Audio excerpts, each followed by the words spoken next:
Hello mga ka-OA! Nag-outing nga pala kami. Grabe, sobrang daming nangyari. Kaya tara, samahan nyo kami.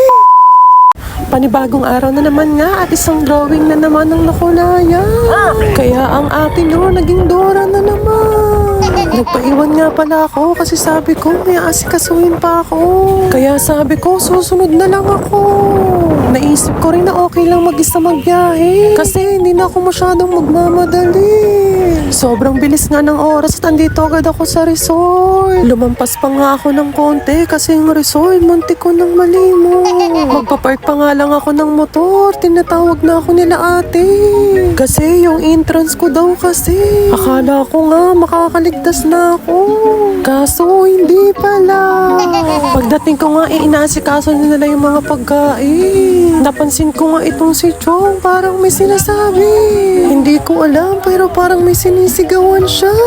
Napansin ko din yung kasama ko parang galit na naman. Kasi tinawag ko lang pero galit na naman. Sobrang dami nga na nakasabay namin dito ngayon sa resort. Nakakatawa lang din kasi ang dami ding lalaki. Panigurado pati yung mga kasama kong beke mag-i-enjoy din. Maya-maya nga napansin ko tong dalawang bata sa gilid. Naisip ko kunan agad ng video kasi sigurado matutuwa kayo. Naku, itong dalawa nagulat ako. Mukhang ang sweet nilang nag-uusap dito.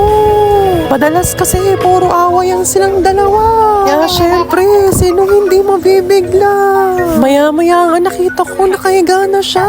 Matutulog daw muna siya kasi sobrang antok niya. Paano ba naman kasi kahit puyat nagwo-walking yan siya? Naiinis nga ako dito sa mga kasama ko. Kasi kahit saan ako parting tumingin dito sa resort, makikita ko magkakasama sila. Nakaka-stress, sobra. Inakit ko tuloy itong kasama ko na magawa kami ng mango juice. Kasi bukod sa mainit na panahon, pati yung mga kasama ko nag-iinit din.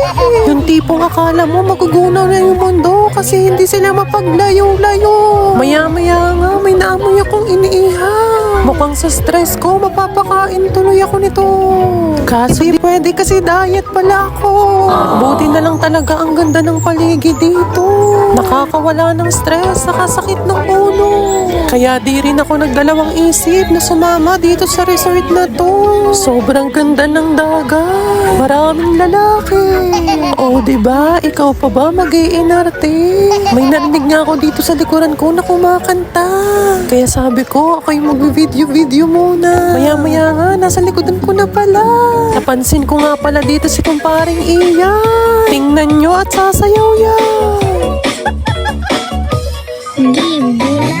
O diba, ang galing niya. Halos lahat tawang-tuwa sa kanya.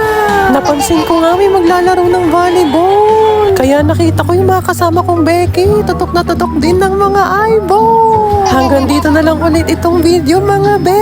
Antayin nyo na lang ulit yung part 2 nitong video kasi ang dami pang nangyari. Salamat po sa panunood. Pa-follow na rin. Salamat.